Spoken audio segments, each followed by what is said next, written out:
wabarakatuh. Saya Farah Najwa Safitri. Dan saya Rizka Fayida. Di sini kami akan menjelaskan mengenai surat kabar di era teknologi. Dampak dari tumbuh suburnya media baru, yakni menurunnya minat khalayak terhadap media cetak. Membuat revolusi teknologi, orang lebih mudah menerima dan mengirim berita maupun pesan. Hal tersebut membuat media cetak mengalami goncangan. Pada tahun 1988, The Sun, surat kabar ternama Inggris, terus-menerus kehilangan pembaca. Dan kemudian ada pula Newsweek, yang surat kabar yang telah beroperasi selama 80 tahun, kemudian juga ditutup pada tahun 2012 lalu. Media Amerika Serikat juga banyak yang gulung tikar, seperti Chicago Tribune, Los Angeles Times, dan masih banyak koran besar Amerika Serikat yang sedang menanti keputusan untuk tutup. Sebagian surat kabar yang ditutup itu berpindah ke versi online. Di dalam negeri, seperti dilansir oleh Aliansi Jurnalis Independen atau AJI, dalam catatan terakhir tahunnya selama tahun 2015, lalu sejumlah media di Indonesia mulai berguguran. AJI yang mengacu pada data The Nielsen Company menerangkan bahwa dari 117 surat kabar yang dilihat, ada 16 media telah gulung tikar pada tahun 2015.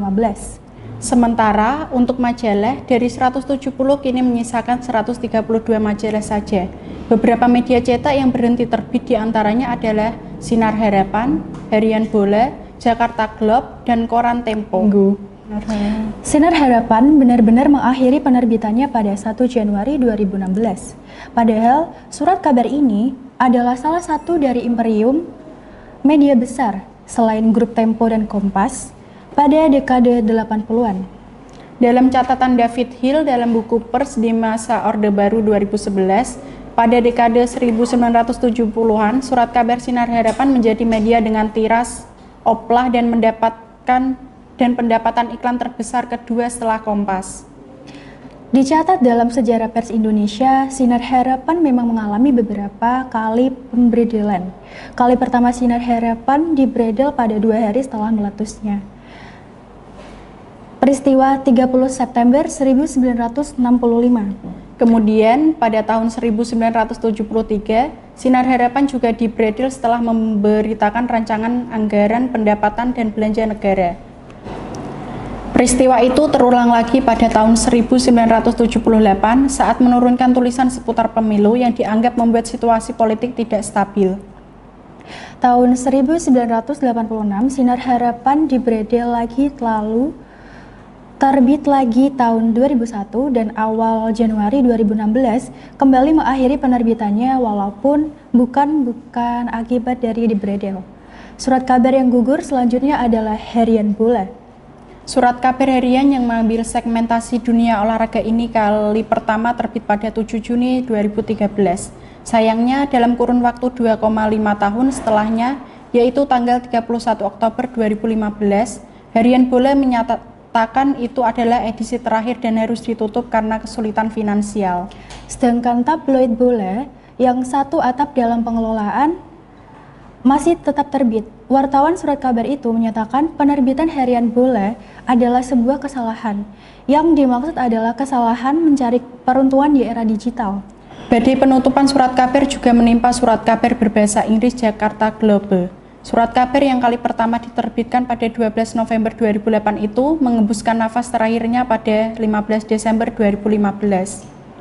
Selanjutnya, Jakarta Globe fokus pada edisi online. Yang menarik lagi adalah kasus Koran Tempo yang sejak 11 Oktober 2015 juga menghentikan edisi minggunya. Alasan penutupan adalah penurunnya jumlah cetak edisi minggu. Pemimpin redaksi Koran Tempo, Daru Priyambodo, menyebut ada ketidakseimbangan jumlah cetak antara edisi reguler dan edisi minggu. Edisi reguler biasanya 80.000 sampai dengan 90.000 eksemplar, namun edisi minggu hanya 60.000 eksemplar. Kondisi inilah yang membuat biaya produksi cetak meningkat sehingga manajemen Koran Tempo memutuskan menutupnya. Hadirnya media baru berbasis internet rupanya benar-benar telah menggeser pola konsumsi masyarakat terhadap berita atau informasi.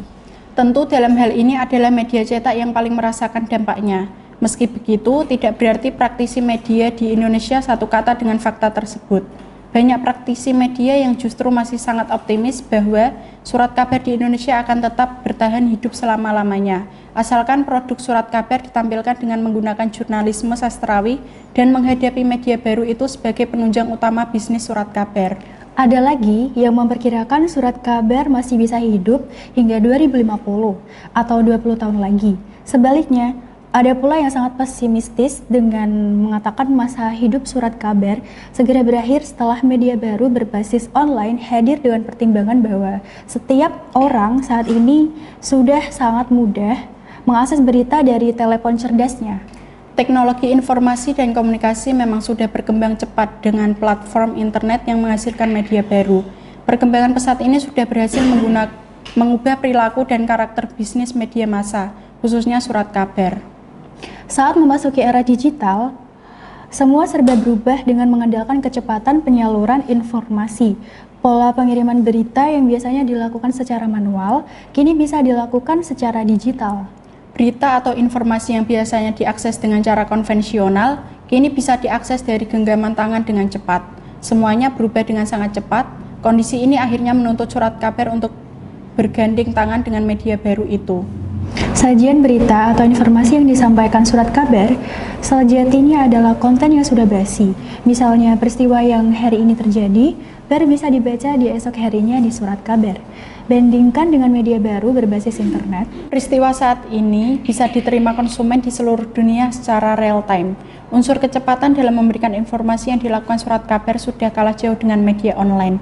Konsumen sudah sangat cerdas dan menginginkan informasi datang dalam waktu sekejap.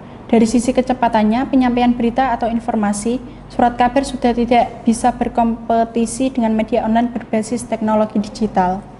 Media online atau media digital berbasis internet menunjukkan sifat yang lebih praktis.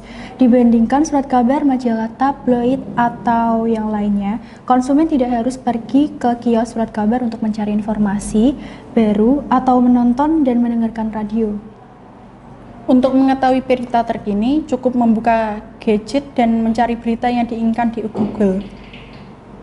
Meski demikian, dua media itu yakni surat kabar dan media online berbasis internet sampai saat ini masih dibutuhkan masyarakat. Selera konsumen akan menjadi rujukan untuk mencapai kepuasan dalam menemukan informasi yang diinginkan. Sajian berita atau informasi yang disampaikan surat kabar sejatinya adalah konten yang sudah basi. Misalnya peristiwa yang hari ini terjadi baru bisa dibaca di esok harinya di surat kabar.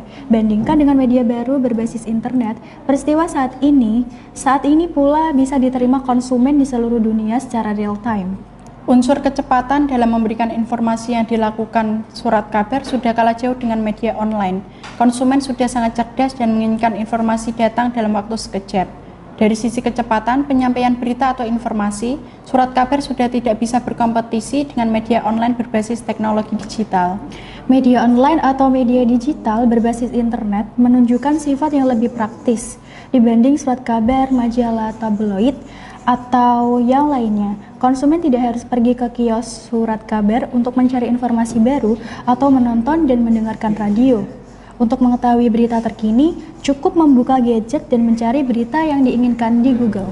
Meski demikian, dua media itu, yakni surat kabar dan media online berbasis internet, sampai saat ini masih dibutuhkan masyarakat. Selera konsumen akan menjadi rujukan untuk mencapai kepuasan dalam menemukan informasi yang diinginkan. Oleh karena itu, para penerbit surat kabar, majalah, dan tabloid tidak perlu khawatir dengan hadirnya berbagai macam media berbasis teknologi informasi dan internet. Walau banyak prediksi berseliweran di ruang publik tentang masa depan media cetak, sebaiknya ditanggapi secara cerdas. Bagaimanapun, media massa cetak tidak akan mati sia-sia oleh gemburan media berbasis internet tersebut.